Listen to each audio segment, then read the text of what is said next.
Oh, kani, ay request sa customer nga manipis ang iyang buhok.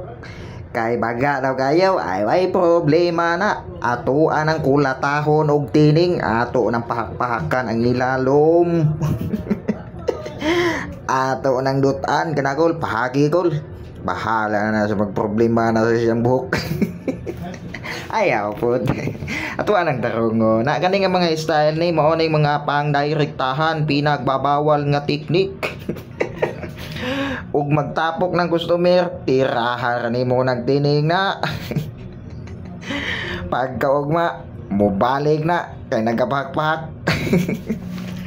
Ug di mo balik, wadtog Pikas Barbershop. Kaning mga style na to diri. Na dotig tiningkol na pagpagikol. Na.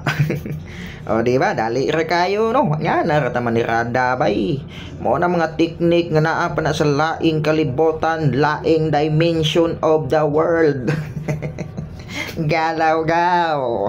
Nagpataka namutag panggunting diri. Na ay uban matingala na buningan ng giing ana. Ay ako manang diskarte. Lahi-lahi man tag teknik. Kaning ako ang teknik, kuway klaro ni, mao nang ayaw mong panundog. Di ba? Tapongon ang bangs, pinisingan ni mo gunting nga plain para katong murag wa nagtupong, matupong-tupong siya. So, di ba? Nipis na tayo ng iyang buhok no, nawa ang kabaga bay. Ana ra man ni rada. Mga direktahan ba nga dinalian ba? Kabayad na ni 100 ron. Di ba? Gwapo na gayo. May hapay pa mo nga pinahusi Rizal ba? Uso-uso na ay bagis.